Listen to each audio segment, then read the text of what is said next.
오늘 우리에게 주신 하나님의 말씀은 마태복음 6장 33절 말씀입니다.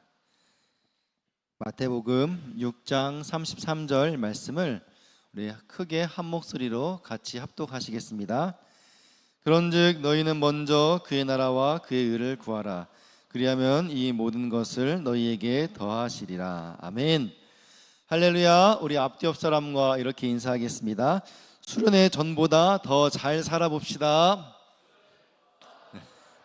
수련회 전보다 더 잘 살아봅시다. 아멘. 네. 방금 기도 듣는데 너무 은혜가 되는 것 같아요. 오늘 기도 너무 좋지 않았어요? 네, 너무 잘한 것 같아요. 네, 신방을 통해서 정말 진심으로 한 영혼 위로할 수 있는 제가 될 수 있도록 기도 많이 준비하고 하겠습니다. 네. 여러분, 수련회 끝나고 2주가 지났어요. 여러분, 수련회 이후에 여러분 삶의 많은 변화들을 경험하고 계십니까? 경험하고 계십니까? 네, 억지로 대답하고 계신 분들 감사합니다. 네, 여러분 한 사람 한 사람이 어디에 있든지 하나님께서 함께 하시고 지켜주시고 또 여러분이 결단하고 또 하나님 앞에 나아가는 그런 삶의 모습들을 통해서 하나님이 인도하실 줄 믿습니다. 사실 요즘 우리가 삶이 바쁘고 눈앞에 해야 할 일들이 산더미같이 쌓여 있죠. 그래서 마음이 분주할 때가 있는데 그럴 때라도 우리가 말씀을 의지하고 나아갈 때 그 안에서 하나님께서 새 은혜와 새 힘을 허락하실 줄 믿습니다. 우리가 그렇게 기대하는 마음 가지고 제가 말씀 앞에 나아가길 소망합니다. 오늘은 마태복음 6장 33절 말씀을 통해서 금강산도 식후경이라는 제목으로 한 말씀을 전하겠습니다. 예수님께서 오병이어 기적을 행하셨어요. 그러자 사람들이 예수님을 어떻게 대했을까요? 예수님이 기적을 행하니까 사람들이 저분 대단하시다면서 그 예수님을 따르면서 예수님을 왕으로 삼으려고 했습니다. 그러자 예수님이 그거를 좋게 여기지 않고 그 자리를 피하십니다. 그리고 제자들에게도 너네들 빨리 이 강 건너가지고 가버나움으로 가라라고 서두르게 제자들을 보내십니다. 예수님은 이 굶주림에 처한 사람들이 너무 불쌍해서 그들을 먹이시긴 했지만은 그것이 예수님이 이 땅에 오신 목적이 아니었기 때문에 그 목적이 왜곡될 것을 염려하여서 그들을 피하신 거죠. 많은 사람들이 예수님을 따르면서 왕으로 세우려 했던 목적이 무엇입니까? 자신들이 먹고 사는 문제들을 예수님이 해결해 줄 거라고 생각을 한 거예요. 그들의 생각과 기대가 잘못된 것을 아시고 예수님이 숨으시고 피하신 것입니다. 또한 예수님은 많은 병자들을 또 고쳐주셨어요. 문둥병자, 또 혈루병 여인, 안진뱅이, 귀머거리, 귀신 들린 자, 많은 병자들을 고쳤을 뿐만 아니라 심지어는 죽은 사람까지 살리셨습니다. 그런데 성경을 보면은 예수님께서 병자를 고쳐주신 후에 그 병자에게 뭐라고 이야기하냐면은 아무에게 너희 이 병을 알리지 마라. 네가 병 고침 받은 거를 알리지 마라. 조용히 해야 돼. 이렇게 말씀하시는 거예요. 왜 그러셨을까요?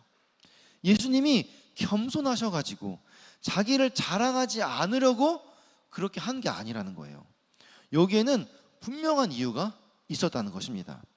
왜 그러냐면 이런 일들이 자꾸 알려지게 되면은 예수님이 이 땅에 오신 근본적인 이유와 목적이 왜곡될 수 있기 때문에 예수님이 사람을 고치려고 왔고 예수님이 먹고 사는 문제를 해결해 주려고 왔다라고 사람들이 생각할까 봐 그 일들이 알려지는 것을 예수님을 걱정하셨다라는 거예요. 그렇게 조심하고 주의를 주었음에도 불구하고 그 당시 예수님을 따랐던 사람들은 그렇게도 많이 신앙적으로 왜곡되어 있었습니다. 어떤 사람들은 자기의 병을 고치기 위해 따랐고, 또 어떤 사람들은 이런 물질적인 안정을 위해서 따랐고, 또 어떤 사람들은 그분의 말씀이 세상의 그 어떤 말들과 달라서 그 말씀의 인격적인 감동과 철학적인 교훈을 주기 때문에 저분 뭔가 있어, 그러니까 어떤 학자를 따르듯이 뭔가 배울 만한 점이 있어서 예수님을 따랐다라는 거예요. 심지어 예수님을 따라다녔던 제자들조차도 예수님이 왕이 되면은 그 밑에서 한 자리 얻으려고, 그래서 서로 네가 높냐 내가 높냐 싸우지 않았습니까? 그래서 어떤 또 제자는 예수님이 왕이 되면은 이스라엘 나라를 부강하게 하셔가지고 이스라엘이 독립되어서 정말 세계의 중심에 우뚝 서는 나라로, 다윗 때와 같은 그런 나라로 만들어 줄 거라고 기대를 가지고 예수님을 따랐던 거예요. 그런데 예수님이 이 땅에 오신 목적이 무엇입니까?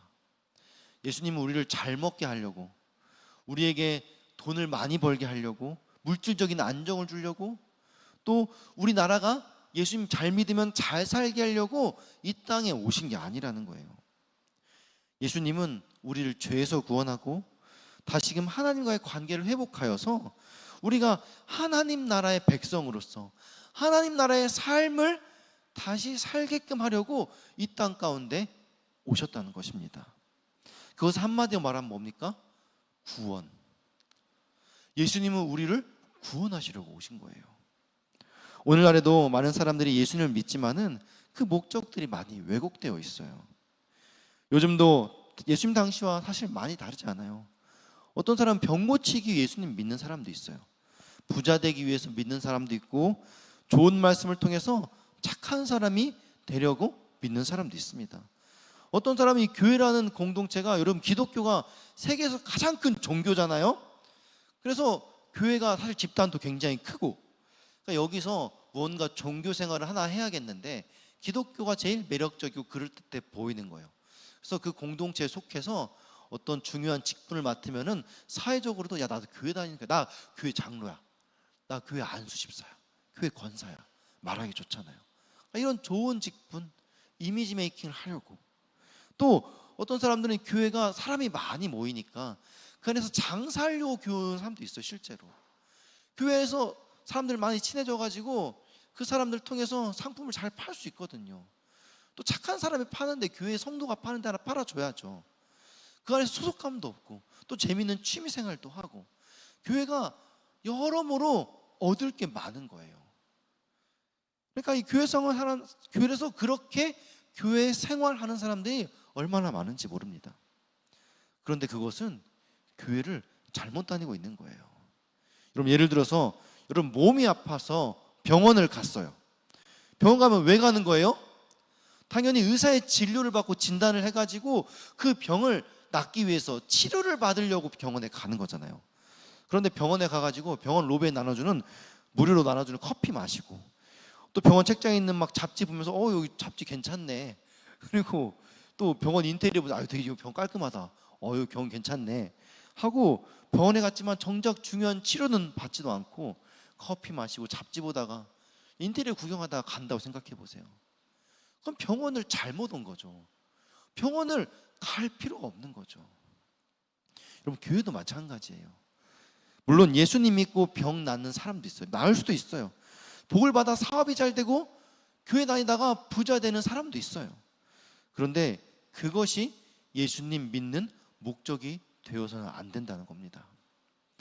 우리는 많은 설교를 통해서 죄의 삭은 사망이다 라는 말씀을 많이 들었습니다. 왜 이 죄의 삭이 사망일까요? 우리 죄인이잖아요. 우리 죄 짓고 있잖아요. 그 죄의 삭이 죽음이래요. 왜 그럴까요? 그 죄가 하나님과 우리의 관계를 잘라놨기 때문에 그 죄의 삭이 사망이라고 말하는 거예요. 우리가 하나님과 단절되면은 그 하나님으로부터 생명을 공급받을 수 없기 때문에, 생명이 끊겼기 때문에 그것이 사망이라고 말하는 거예요. 그러니까 우리는 영적으로 죽은 상태인 거예요. 여러분 그렇다면 죄가 뭘까요? 죄는 하나님을 나의 주인, 온 우주 만물, 온 세상의 주인으로 인정하지 않는 거예요. 결국 내 인생의 주인 나야 라고 생각하는 게 죄라는 겁니다. 하나님 말씀보다 내 생각이 더 옳다고 주장하는 거예요. 그래서 하나님 말씀이 있지만은 그 말씀을 따라 살지 않고 내 욕심대로, 내가 하고 싶은 대로 살아가는 게 죄인 거예요. 그래서 아담과 하와가 선악과를 따먹었죠. 그게 죄라고 하잖아요. 왜 그래요? 하나님은 따먹지 말라고 했는데 따먹은 거예요. 하나님 말씀을 어긴 거예요. 왜 어겨요? 하나님 말씀보다 내 생각, 내 욕심이 더 먼저인 거예요. 에덴 동산은 그 당시에 하나님 만든 온 우주 만물을 의미하는 거예요. 그러니까 온 우주 만물, 에덴 동산의 주인이 하나님인데 하나님 그 모든 것을 주인으로서 우리에게 다 허락하셨어요. 다 먹어도 된다고 했어요. 하나님이 주인이면서 우리에게 그 권리를 다 허락해 주죠. 다만 그 중에 선악과만 먹지 마. 그러니까 그 에덴 동산의 것들을 누리면서 선악과를 먹지 않는 걸 뭘 인정하는 거예요? 그 우주 만물 에덴 동산의 주인이 하나님인 걸 인정하면서 동시에 선악과를 먹지 않으므로 하나님 말씀을 인정하는 거, 나의 주인이 하나님이라는 걸 고백하는 행위라는 거예요. 그런데 아담과 하와가 어떻게 했습니까? 하나님 말씀을 어기고 선악과를 따먹었어요. 그러니까 온 우주 만물의 주인을 하나님이 인정하지 않은 거예요. 에덴 동산의 주인을 하나님이 인정하지 않은 거예요. 선악과 말씀을 따먹음으로 하나님 명령을 어긴 거예요. 내 삶의 주인 내가 선택하겠다는 거예요. 그래서 그것이 결국 사망을 이끌었다라는 거예요. 이 죄로 말미암아서 하나님과 우리의 관계가 단절되어 버린 것입니다. 반대로 구원은 뭐예요? 그것을 단절시켰던 이 죄를 예수 그리스도의 십자가 보혈로 용서해 주심으로 하나님과 우리 관계가 다시 이어지는 거예요. 그러니까 죄 사함이 곧 구원인 거예요. 하나님과 관계가 나에 다시 회복되어서 내 영혼이 다시 살아나게 된 거죠. 그래서 우리는 이 죄 사함을 통해서 하나님과 관계가 단절됨으로 인해서 잃어버렸던 것들을 다시 회복할 수 있는 거예요. 우리가 하나님과 떨어지면서 잃어버렸던 것들이 뭘까요? 에덴 동산, 생명, 그리고 우리 안에 있었던 참된 평화와 자유들. 에덴 동산에 사실 누렸던 것들. 우리가 에덴 동산에 살 때 에덴 동산이 천국이라고 비유하잖아요. 그러니까 우리가 이제 이 땅에서 살다가 생을 마감하고 하나님과 같이 영원한 그 나라에서 살면은 정말 이 땅에서 우리가 수고하고 고생하고 남들과 경쟁하면서 이렇게 막 항상 마음 졸이면서 그런 마음들, 불편함들, 불안함들, 걱정, 두려움, 고난, 사실 이런 게 다 없는 거거든요. 그게 바로 진정한 평안과 자유가 그 안에 있는 건데 사실 그것들을 다 잃어버린 거예요. 근데 하나님이 죄 사함으로 인해서 하나님과 우리의 관계가 회복되어 우리가 그 구원을 얻게 되면은 에덴 동산을 회복하는 거예요. 생명을 얻게 되는 거예요. 진짜 참 자유와 평안을 얻게 되는 거예요. 아담과 하와가 에덴 동산에 쫓겨나면서 죽게 되었어요. 쫓겨나자마자 사실 그냥 바로 죽은 건 아니죠. 영원히 살았던 우리의 운명이 이제 수명을 따라서 점차 육체가 노화되면서 죽음이라는 것을 맞이하게 되는 겁니다. 그래서 우린 그때부터 이제 어떤 문제가 발생하게 되죠?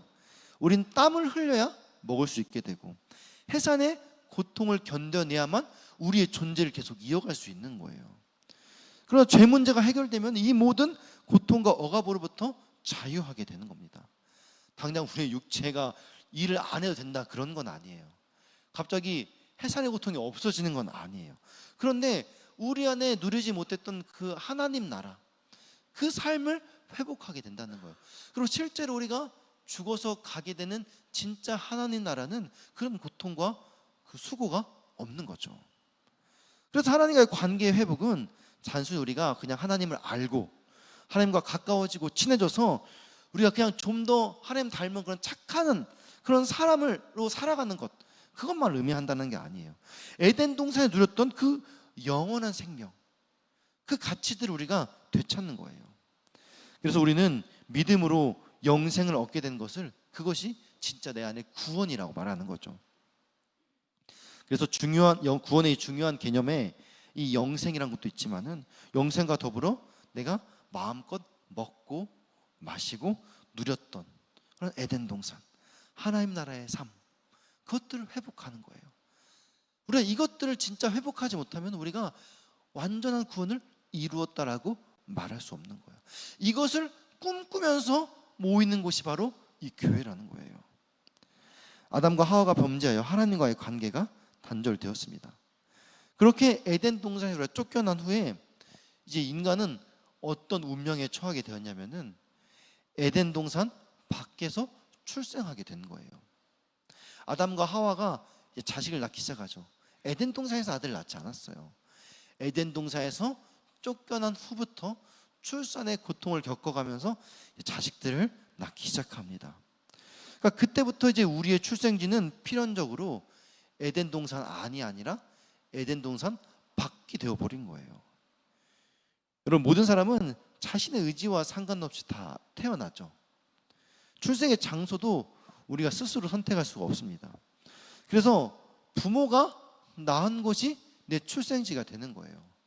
그래서 어떤 분들은 좀 가난해서 저렴한 병원에서 태어날 수도 있고, 어떤 분들은 부모가 부자여서 비싼 병원에서 태어날 수도 있고, 뭐 그런 정도. 서울에서 태어날 수도 있고, 지방에서 태어날 수도 있고, 어떤 분들은 미국 시민권 얻으려고 미국에서 태어날 수도 있고.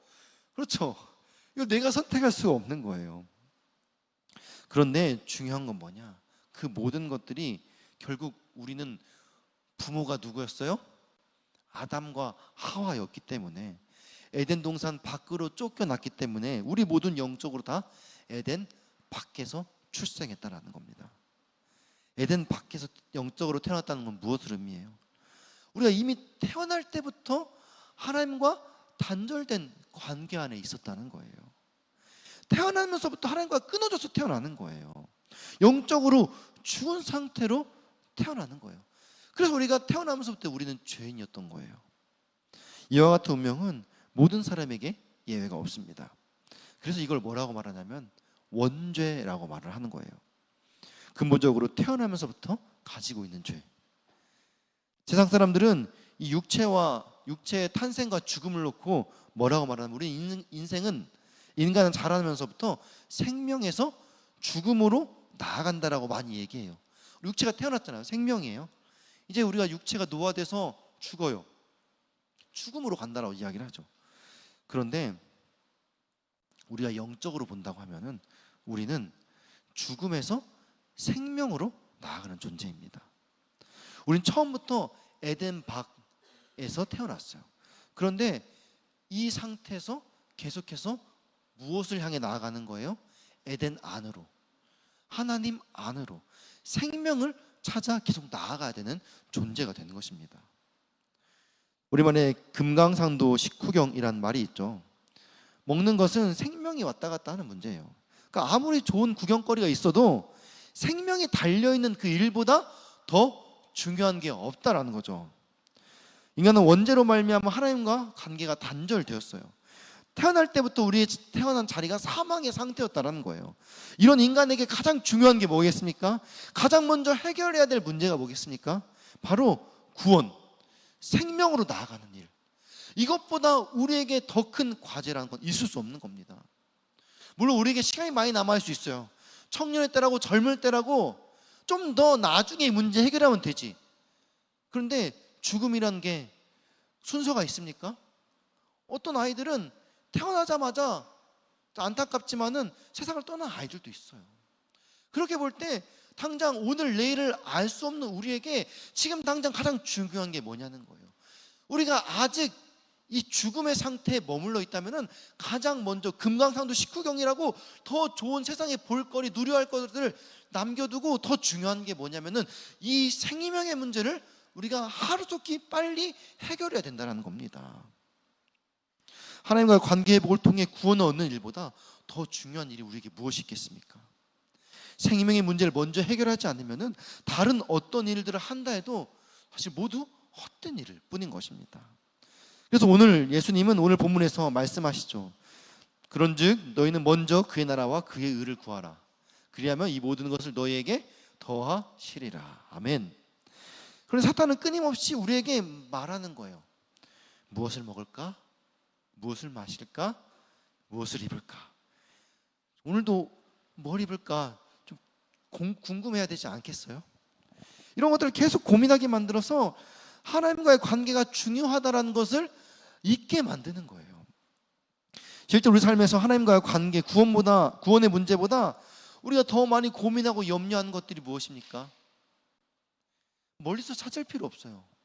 성경에서 말하는 것처럼 우리 실제로 먹을 것, 마실 것, 입을 것에 얼마나 많이 고민하고 염려하는지 몰라요.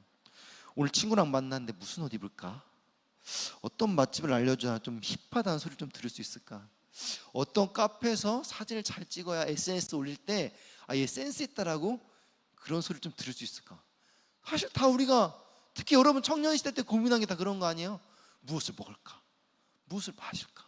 무엇을 입을까? 실제로 이런 고민들을 우리들은 구원보다도 더 많이, 심지어 훨씬 더 심각하게 고민을 합니다. 교회에 나오는 것, 수련회 나오는 것, 수련회 때 은혜 받는 것, 오늘 이 자리에 말씀에 은혜 받기 위해 집중하는 것, 어떻게 하면 오늘 말씀을 놓치지 않고 오늘 말씀을 통해 사람이 나에게 주시는 음성이 무엇일까 고민하는 것보다 더 심각하게 고민하는 문제가 뭡니까? 오늘 이따가 예배 끝나고 친구 만났는데 뭐 입지? 오늘 예배 청년들 많으니까, 젊은 친구들 많으니까 사실 여기서 보여지는 거 굉장히 중요하잖아요. 근데 예배 드릴 때 손 들고 찬양하는데 어떤 옷이 나에게 잘 어울릴까? 이따가 셀 모임 할 때 그 맛집 가야 되는데 어떤 맛집을 소개해야 내가 셀 리더로서 좀 더 센스 있다고 느껴질까? 뭐 이런 거. 근데 오늘 그게 오늘 여러분 말씀을 듣고 집중하고 하나님의 음성을 듣는 것보다 더 심각하게 고민하지 않느냐는 거예요. 실제로 어떤 청년들은 사람들에게 보여지고 인정받는 것을 영혼의 문제처럼 중요하게 생각하는 사람들도 있어요. 왜냐하면 그들은 사람들의 시선을 통해서 자기 존재를 확인하고 만족을 느끼기 때문에 거기서 나의 그 정체성을 찾는 거예요. 그런데 이 상태가 바로 영적으로 죽은 상태라는 겁니다. 참된 생명은 하나님께 있습니다. 왜냐하면 우리의 영혼이 하나님으로부터 왔기 때문에. 그런데 사단은 우리의 영혼이 자꾸 세상에 속해 있다라고 거짓말하는 거예요. 사람들의 시선, 사람들에게 받는 인정, 세상의 성공, 너희가 보여지는 것, 너희들이 인정받는 것, 그것이 영혼의 문제라고, 그것이 정말 중요한 거라고, 네 존재를 확인시키는 거라고 세상은, 사단이 계속 속삭이는 거예요. 사람들의 시선과 쾌락, 지위, 물질적인 가치들, 여기에 우리의 삶의 의미가 있다라고 속이는 거죠. 그런데 그 모든 것들은 사실 다 죽은 것들이에요. 영원하지 않는 거예요. 사실 우리가 길어봤자 80년, 100년인데 영원한 세계에서 볼 때 그 인생이 점이라고 표현을 해요. 그 점에서 어떻게 하나님께 집중하냐에 따라서 우리의 영원한 생명이 달려있는데 그 점에 목숨 거는 거죠. 영원하지 않은 가치를 가지고 영원한 것처럼 계속 속삭이는 거죠. 우리의 육체가 죽으면 함께 사라질 것들입니다. 근데 거기에 우리의 목숨을 걸어야 된다라고 계속 속삭이는 것입니다. 1960년대부터 사회적 흐름이 많이 바뀌었어요. 모더니즘에서 포스트 모더니즘으로 넘어갔어요. 좀 어려운 이야기죠. 이런 모더니즘 혹시 학교에서 배워봤어요? 아마 들어봤을 거예요. 과학, 이성, 합리적인 사고, 이것들을 가지고 진리를 찾아갈 수 있다라는 거죠. 그래서 누구나 공감할 수 있는 보편적인 기준과 진리 상식이라는 게 있다는 거예요. 그런데 1, 2차 세계대전 이후에 과학과 이성이 전쟁을 막지 못하면서 이런 보편적인 권위와 이런 진리에 대해서 불신이 생겨났습니다. 그럼 사람들이 이제 묻기 시작하는 거죠. 정말 모든 사람이 동의할 수 있는 어떤 보편적인 진리라는 게 있을까? 네가 생각한 상식과 내가 생각한 상식이 정말 같을까? 그러면서 공통된 상식 대신에 개인의 경험과 감정을 중요시하는 상대주의가 각광받기 시작합니다. 여기는 이제 모든 것이 다 상대적이다라는 개념이 깔려 있는 거죠. 그럼 종교 또한 마찬가지예요. 네가 믿는 것도 맞고 내가 믿는 것도 맞고. 종교는 상대적인 거야. 강요하지 마. 절대적인 게 어떻게 있을 수 있어? 이러면서 태어난 게 종교다원주의라는 거예요. 그래서 이제는 예수님만이 구원이라고 말하는 것이 상식을 벗어난 발언이 되어버렸습니다.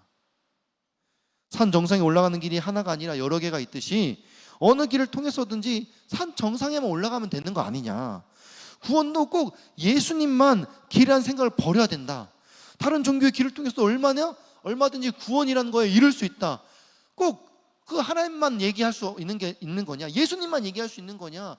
석가도 있고 공자도 있고 마호메트도 있고 다 같은 거 아니겠냐? 뭐 다르면 어때? 거기서 말하는 천국이라는 게 또 있을 수 있는 건데 상대적인 거 아니냐? 1960년대부터 사람들의 생각이 바뀌었다니까요.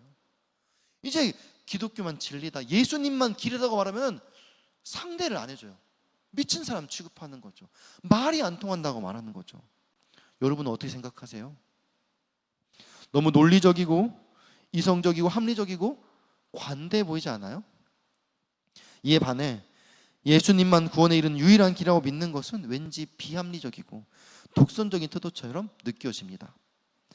그래서 유럽과 미국의 많은 교회들이 이런 흐름에 실제로 많이 동조하고 있어요. 천주교는 이미 종교 통합 운동을 주도하고 있어요. 천주교 중심으로 우리 전체 다 종교 통합하자, 이런 운동을 하고 있다니까요. 기독교가 계속 고집을 피우니까 천주교가 뭐라고 하냐면, 천주교가 큰형님이에요. 우리가 천주교에 나왔으니까 내가 큰형님인데, 큰형님이 예수 이름으로 다른 종교들 다 인정해주고 있는 거예요. 야, 아우가 뭘 몰라서 그래. 야, 내가 다 인정해줄게. 그래, 이 불교 네 말도 맞고, 유교 네 말도 맞고, 이슬람 네 말도 다 맞아. 그래, 사실 우리 다 한 형제야. 결국 천국이 극락이고 해탈이고 뭐 열반이고 니르반이고 다 어차피 다 우리 다 만나. 그러니까 우리 서로 싸우지 말자, 이러고 있다니까요. 그런데 성경은 뭐라고 말합니까? 우리 사도행전 4장 12절, 요한복음 14장 6절 같이 읽겠습니다. 다른 이로서는 구원을 받을 수 없나니 천하 사람 중에 구원을 받을 만한 다른 이름을 우리에게 주신 일이 없음이라 하였더라. 예수께서 이르시되 내가 곧 길이요 진리요 생명이니 나로 말미암지 않고는 아버지께로 올 자가 없느니라. 아멘. 정말 이 말씀을 믿으시나요? 성경은 하나님의 말씀이에요. 하나님께서 하나님 자신에게 오는 길을 예수님밖에 없다라고 말씀하셨어요. 그런데 어떻게 다른 길이 있을 수 있겠습니까? 우리는 합리적 이성과 성경이 충돌할 때 어떻게 판단해야겠습니까? 온 세상 만물을 창조하신 하나님의 말씀인 성경을 따라야 하는 것입니다. 사도행전 4장 12절과 요한복음 14장 6절은 절대 어떠한 다른 의미로도 해석될 수 없어요. 예수님만 길이라고 분명하게 이야기하고 있습니다. 왜 그렇습니까? 히브리서 9장 22절 같이 읽겠습니다. 율법을 따라 거의 모든 물건이 피로써 정결하게 되나니 피 흘림이 없은즉 사함이 없느니라. 아멘. 왜 그렇습니까? 왜 예수님만 길입니까? 피 흘림이 없이는 그 죄사함을 받을 수 없기 때문에. 근데 그 피 흘림이 뭡니까?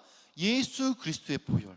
그것만이 우리를 죄로부터 자유케 하고 그 죄를 해결해주고, 그래서 하나님과 끊었던 그 관계를 회복시켜서 우리가 구원에 이르게 만든다라는 거예요. 다른 길은 있을 수가 없는 거예요. 예수님의 보혈 없이 구원에 이르는 길은 없다라는 거예요. 때때로 목사님 저도 이성적으로 생각해 볼 때 종교 다원주의가 맞다라는 생각이 들 수 있어요. 막 되게 합리적이어요. 되게 말이 맞아요. 그런데 저는 저를 믿지 않아요. 성경 하나님의 말씀을 믿는 거예요. 왜냐하면 저도 사람이잖아요. 제가 사실 지식을 다 알고 있는 게 아니잖아요. 저도 멍청해요.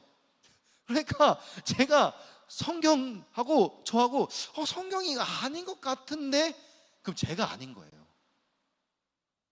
물론 다른 종교를 믿어도 얼마든지 좋은 사람이 될 수 있어요. 물론 항상 뉴스에 테러의 주범으로 나오는 이슬람 사람들도 여러분 얼마나 친절한지 모릅니다.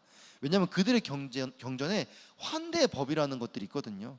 그래서 관광객들이 이슬람 국가를 가면 깜짝깜짝 놀래요. 너무 잘해주니까. 그냥 뭐 돈도 안 내는데 막 나그네를 환대하라는 법이 있어서 막 자기 집에서 재워주고 막 발도 씻겨주고 먹을 거 막 극진하고 돈도 안 받고 막 너무나 극진한, 원래 나그네는 그렇게 대접하래요. 우리 같은 성경 같은 그 경전에 그렇게 대접하래요. 그러니까 그렇게 해요. 순종을 해요. 얼마나 착한지 몰라요. 그런데 반면에 이슬람 경전에 또 뭐라고 있냐면은 알라를 위해 목숨을 바치면은 그들이 말하는 천국, 뭐 잔나라고 해요. 거기에 큰 상급이 있대요. 근데 알라를 위해 바치는 목숨이 뭐냐? 거기서 구체적으로 뭐라고 말하면은 그 목숨을 바치라는 게 나라와 이슬람 종교를 위해 자살 테러에 헌신하라는 거예요. 그러니까 테러가 많잖아요. 자살 테러 많잖아요. 그러니까 그렇게 환대법 착하고 그런 사람들이 또 말씀에 막 순종해가지고 그게 그들이 믿는 신에 대한 순종을 생각해서 정말 말도 안 되는 일들을 저지르는 거죠. 불교와 유교에도 얼마나 좋은 가르침이 많은지 몰라요. 옛날에 우리 조상들은 다 불교와 유교 가르침 받았잖아요. 그래서 그것을 가지고 학문과 교양을 익히고 쌓았습니다. 그러나 영혼의 구원은 오직 예수님만 믿어야 되는 줄 믿습니다. 아무리 좋은 가르침을 준다 하여도 영혼의 죄 문제를 해결할 수 있는 건 없어요. 우리가 예수님을 믿는 궁극적인 목적은 구원이에요. 과거에 가난하고 어려운 삶을 살 때 우리 믿음의 선배들은 하나님 나라만 바라보면서 열심히 신앙생활을 했어요. 그리고 아무리 어려운 고난과 역경이 와도 하나님 나라에서 영원히 살 것들을 바라면서 그 고난들을 견뎌냈던 거예요. 그러나 이제 우리가 소득이 높아지고 세상도 나름대로 편해지면서 하나님 나라보다는 물질과 쾌락을 추구하기 시작합니다. 그러나 아무리 세상의 성공과 물질이 좋아 보여도 그것을 하나님 나라와 비교할 수는 없는 것입니다. 그것들이 우리의 구원하고는 아무 상관이 없어요. 더 중요한 사실은 이 세상은 온전한 것이 아니기 때문에 다 결국 없어질 것들입니다. 그리고 대부분은 이 세상이 없어지기 전에, 예수님 오시기 전이면은 다 우리가 먼저 이 세상을 떠나겠죠.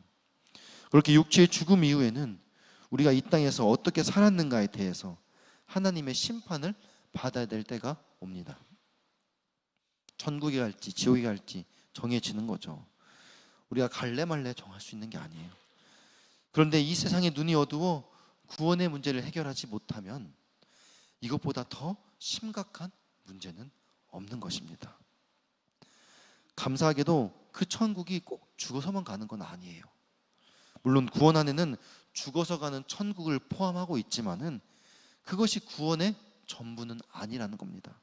천국, 하나님 나라는 지금 이 땅에서도 우리 안에서도 이루어지고 있는 줄 믿습니다. 내가 예수님 만나고 그 죄사함을 경험한 순간 우리의 영혼에 완전한 자유와 평안이 이루어지고 그것을 누리는 삶은 이 세상의 어떤 것과도 바꿀 수 없는 그 참된 행복이 우리 가운데 있는 거예요. 그것은 세상의 물질과 성공, 세상의 가치와는 완전히 다른 개념인 거예요. 그래서 어떤 이는 구원을 경험과 동시에 이런 물질적이고 육체적인 문제들이 함께 해결되기도 해요, 실제로. 근데 어떤 이는 여전히 그런 육체적 고통이 해결되지 않은 채 고난과 어려움을 극복해야 되는 과제가 남아 있을 수 있습니다. 왜냐하면 이 구원에서 하나님이 주는 그 천국은 영적인 것이기 때문에 사실 육체적인 것과는 또 별개일 수 있어요. 그 안에 같이 묻어 있는 것일 수도 있지만은 아닐 수도 있다는 거예요. 그러나 그 문제 또한 우리가 하나님 안에서 바라보면은 하나님보다 크지 않기 때문에 믿음으로 견딜 수 있는 힘을 하나님께서 주시고 견디는 과정을 통해 더욱 성숙해지고 하나님과 가까워지는 축복의 시간이 될 수 있다는 겁니다. 그 안에서 하나님과 함께 이 모든 고통을 견뎌내는 것이 진짜 행복한 시간이 될 수도 있다는 거예요. 우리가 지난주까지 수련회를 은혜 가운데 잘 마쳤습니다.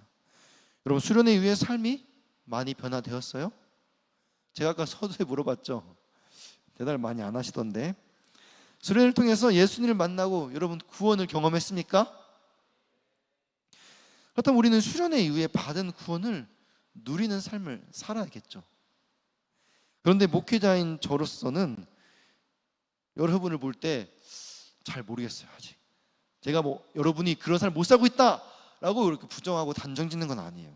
근데 왜 그러냐면은 그건 아마도 수련회 주객이 전도되지 않았나 생각해 보는 거죠. 여러분, 수련회의 가장 큰 목적이 뭡니까? 수련회의 가장 큰 목적이 뭐예요? 수련회 이후의 삶을 준비하는 게 수련회의 가장 큰 목적이에요. 제가 수련회 때도 계속 여러분이 강조했던 것 같아요. 수련회를 통해서 예수님을 만나고 구원을 경험하고 또 구원을 가지고 하나님 나라의 삶을 사는 법을 익히고 훈련하고 해서 수련회 이후에는 더 깊은 삶으로 하나님 나라를 이 땅 가운데 이루는 삶으로 나아가는 것, 그게 수련회의 목적이죠. 그런데 우리가 수련회를 준비할 때, 그리고 수련회 당일에, 그리고 수련회 이후의 지금의 모습, 이 세 단계를 놓고 보면은 우리의 에너지와 열정, 삶을 대하는 태도와 신앙의 수준이 여러분 볼 때 어떻습니까? 제가 생각할 때 이 수련회 이상적인 모습은 수련회 준비할 때, 수련회 당일에, 수련회 이후의 삶에 점점점 성장 곡선을 그려야 되는 게 맞지 않을까요? 여러분 동의하세요? 제가 생각하기에 잘못된 생각인가요? 여러분 동의하시죠? 수련회 준비할 때, 수련회 당일에, 수련회 이후에 삶에서 여러분 성장하는 게 맞잖아요. 그렇죠? 여러분 삶을 돌아보세요. 여러분 삶은 어떻습니까? 오히려 수련회 준비할 때는 청년들이 다 함께 모여서 예배 때마다 기도로 나아갔었는데 수련회 끝나자 지금 예배에 보이던 청년들이 조용합니다. 저 어제는 금요일에 좀 놀랐어요. 제가 이번 주 금요일에 청년들이 꽤 많이 왔어요. 10명 넘게 왔던 것 같아요. 그래서 제가 이 설교 준비를 금요일 날 오전까지 마쳤거든요. 그때까지만 해도 청년들이 안 보였어요. 예배 때. 왜 이렇게 청년들이 수련회 끝나면은 갑자기 예배 때 안 보이는데 금요일 날 많이 오더라고요. 그래서 다행이다. 설교 준비하면서 기도할 때 하나님의 음성을 들으셨나? 라는 생각을 해봤는데 여러분 돌아보라는 거예요. 내가 수련회 전, 수련회 때, 수련회 이후에 삶에 점점 성장 곡선을 그리면서 내 삶이 나아지고 있는가?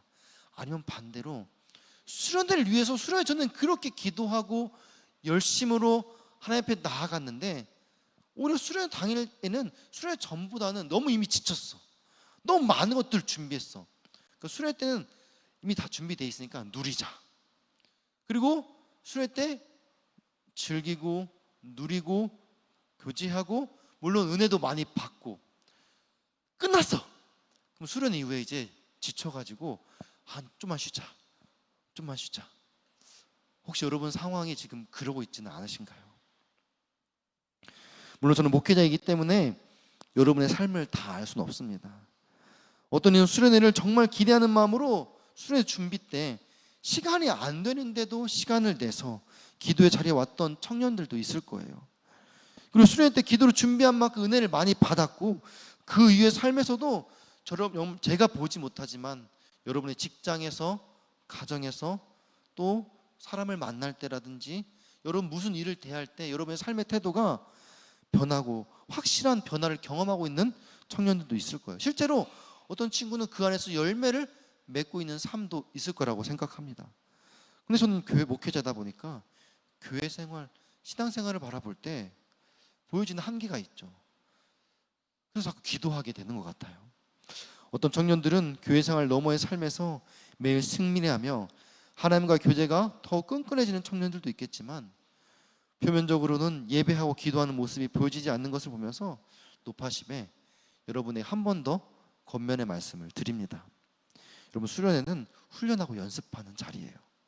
여러분 운동선수가 대회를 준비하기 위해서 코치를 찾고 연습 장소를 준비하고 연습 계획과 목표를 세웁니다. 이것들 다 준비가 됐어요. 그럼 뭐 해야 돼요? 연습을 빡세게 해야죠. 실제로 연습 일정이 준비돼서 열심히 연습했어요.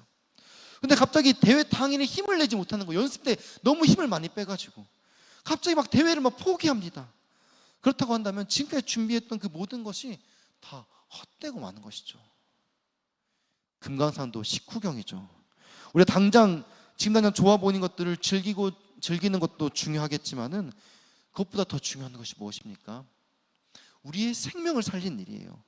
수련회를 준비하고 훈련하는 시간, 수련회는 준비하고 훈련하는 시간이에요. 정말 중요한 것이 무엇인지를 깨닫는 시간이에요. 깨닫는 진리 앞에 나의 연약한 부분을 점검하고 내려놓고 하나님 앞으로 나의 삶을 맡기고 결단하는 시간이에요. 그러면 그 다음 스텝이 뭡니까? 준비한 것들 실제로 해봐야죠. 결단한 것들을 도전해봐야죠. 세상을 향한 나의 욕심을 내려놓고 하나님께 나아가 봐야죠. 혹시 우리 삶에 그것이 주객이 전도된 것은 아닌가요? 수련의 준비와 수련의 이후의 삶이 혹시 뒤바뀐 것은 아닌지 우리가 돌아보아야 된다는 거예요. 하나님 나라보다 나의 욕심과 내 만족, 내 생각, 내 계획이 먼저인 것은 아니냐는 거예요. 우리 이 시간 함께 찬양하며 기도하기 원하는데요. 아무리 아름다운 금강산도 밥보다 먼저일 수 없죠. 아무리 세상의 부귀 영화를 다 누려도 우리 영혼을 살리는 것은 하나님 나라와 십자가뿐인 줄 믿습니다. 그래서 우리가 바라봐야 될 것은 수련에서 느꼈던 그런 감동이 아니라 그 감동 너머의 삶 속에서 하나님 나라를 살아내는 것, 그 안에서 생명을 누리는 것인 줄 믿습니다. 우리가 찬양과 같이 고백할 때 이런 가사가 있어요. 하나님 나라는 높은 산이 낮아지고 험한 길이 평탄해지고 골짜기가 메워지는 것이 하나님 나라라고 말하고 있습니다. 그러니까 하나님의 평화가 우리 삶 가운데 이루어지면은 우리를 통하여서 그런 갈등이 해결되고 문제가 해결되고 하나님 안에 진짜 참된 평화와 자유가 누려지는 그런 나라, 그런 나라를 여러분을 통해서 여러분의 삶 가운데 하나님이 이루시기 원하십니다. 그러려면 먼저 내 욕심과 내 자를 먼저 내려놓아야 돼요. 비록 우리가 가난하고 연약하고 매일 실패할지라도 먼저 그의 나라와 그의 의를 구하는 자에게는 하나님께서 그 모든 것들을 더하신다 말씀하십니다. 그렇게 하나님 나라를 이루는 삶으로 인도하실 것입니다. 우리가 그분을 신뢰하며 이 시간 같이 고백하며 나아가길 소망합니다. 자, 그런 믿음을 가지고 다 함께 일어나셔서 주의 나라 찬양하시면서 준비하신 예물 하나님께 드리겠습니다.